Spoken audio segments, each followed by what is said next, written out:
महाभारत में आज आपको भीमदास दुर्योधन का भयंकर गदा युद्ध, भीम और दुर्योधन का भयंकर गदा युद्ध के बारे में कथा कहूँगा। आप इसको ध्यानपूर्वक सुनिए। संजय कहते हैं, महाराज उन दोनों भाइयों में जब पुनः भिड़त हुई तो दोनों के चुगने का अवसर देखते हुए पैतरे बदलने लगे। दोनों की गदाएं यमदंड और वज्र के समान भयंकर दिखाई देती थी। भीमसेन जब अपनी गदा को घुमाकर प्रहार करते उस समय उसकी भयंकर आवाज एक मुहूर्त तक गूंजती रहती थी। यह देखकर दुर्योधन को बड़ा विस्मय होता था।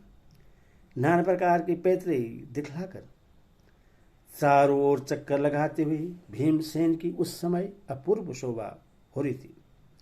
दोनों एक दूसरे से भिड़कर अपने अपने बचाव का प्रयत्न करते थे। तरह तरह के पैतरे बदलना, चक्कर देना, शत्रु प्रहार करना, उसके प्रहार को बचाना या रोकना तथा आगे बढ़कर पीछे हटना, वेग से शत्रु पर धावा करना, उसके प्रयत्न को निष्फल कर देना, सावधानीपूर्वक एक स्थान पर खड़ा होना, सामने आते ही शत्रु से युद्ध छेड़ना, प्रकार के लिए चारों ओर घूमना, शत्रु को घूमने से रोकना, नीचे से कूदकर शत्रु का वार बचाना, तिरछी गति से उछलकर प्रहार से बचना, पास जाकर और दूर हटकर शत्रु के ऊपर प्रहार करना इत्यादि बहुत सी क्रियाएं दिखाते हुए दोनों लड़ रहे थे। दोनों ही प्रहार करते हुए एक दूसरे को चकमा देने की कोशिश करते थे। युद्ध का खेल दिखाते हुए सहसा गदाओं की चोट कर बैठते थे। इस प्रकार उनमें इंद्र और वृत्तासुर की भांति भयंकर युद्ध चल रहा था। दोनों ही अपने अपने मंडल में खड़े थे। दाएं मंडल में दुर्योधन था और बाएं में भीमसेन। उस समय दुर्योधन ने भीमसेन की पसली में गदा मारी, परंतु भीमसेन ने उसके प्रहार को कुछ भी न गिनकर यमदंड के समान भयंकर गदा घुमाई और उससे दुर्योधन पर दे मारा। यह देख दुर्योधन ने भी अपनी भयंकर गदा उठाकर पुनः भीमसेन पर प्रहार किया। गदा प्रहार करते समय बड़े जोर का शब्द होता और आग की चिंगारियां छोड़ने लगती थी। दुर्योधन भी अपने युद्ध कौशल का परिचय देता हुआ भीमसेन से अधिक शोभा पाने लगा। भीमसेन भी बड़े वेग से गदा घुमाने लगे। इतने में ही आपका पुत्र दुर्योधन युद्ध के कई पैतरे दिखाता हुआ भीम पर टूट पड़ा। भीम ने भी क्रोध में भरकर उसकी गदा पर ही आघात किया।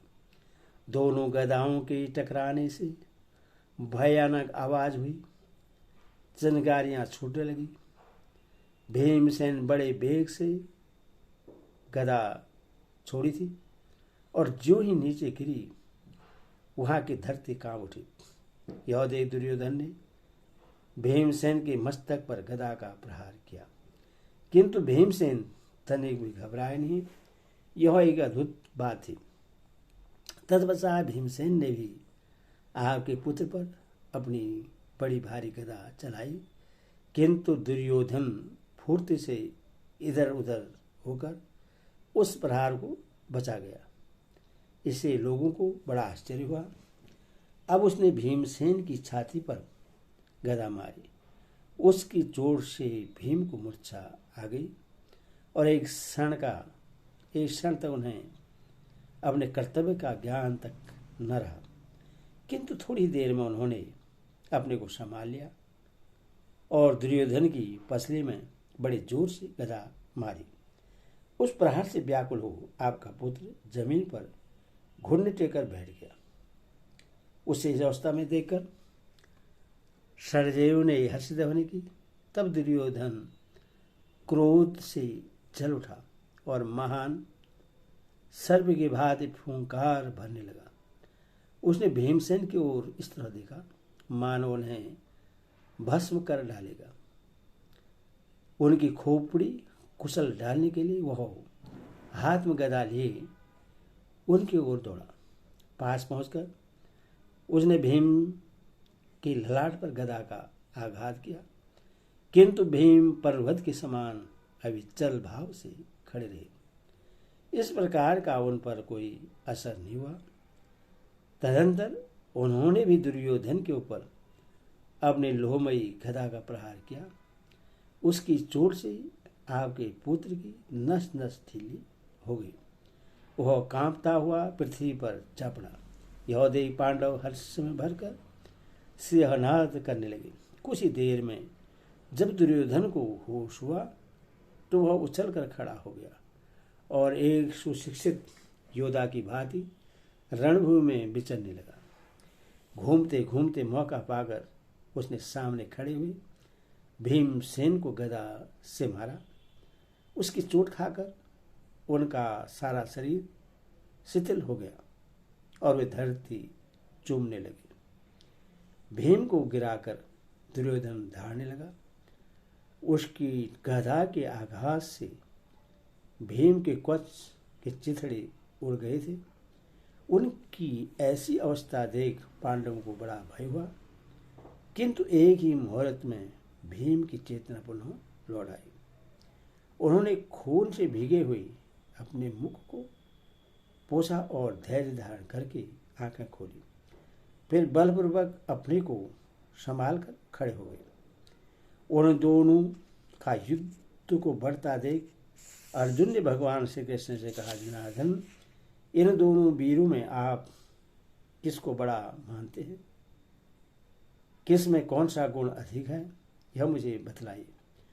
भगवान बोले, शिक्षा तो इन दोनों को एक सी मिली है, किंतु भीमसेन बल में अधिक है और अभ्यास तथा प्रयत्न में दुर्योधन बड़ा चढ़ा है। यदि भीमसेन धर्मपूर्वक युद्ध करेंगे तो नहीं जीत सकते। उन्होंने जुए के समय यह प्रतिज्ञा की है कि मैं युद्ध में गदा मारकर दुर्योधन की जांघें तोड़ डालूंगा। आज उस प्रतिज्ञा का पालन करें। अर्जुन, मैं फिर भी यह कहे बिना नहीं रह सकता कि धर्मराज के कारण हम लोगों पर पुनः भय आ पहुंचा है।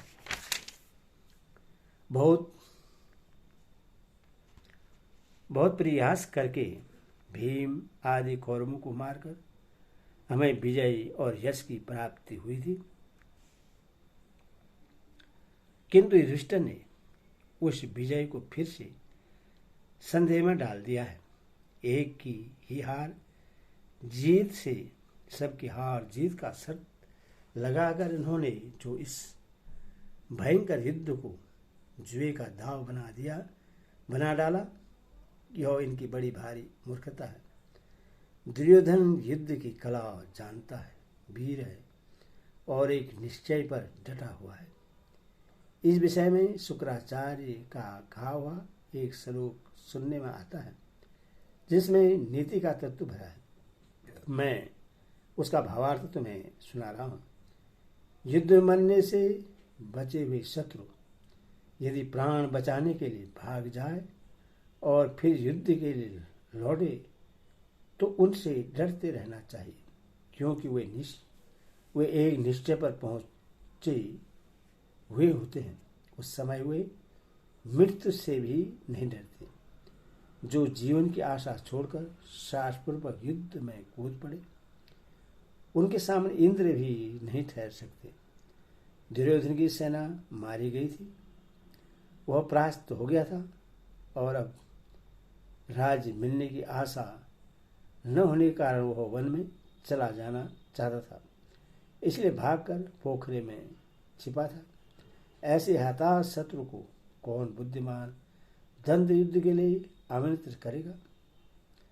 अब तो मुझे यह भी संदेह होने लगा है कि कहीं दुर्योधन हम लोगों के जीते हुए राज्य को फिर न हत्या ले।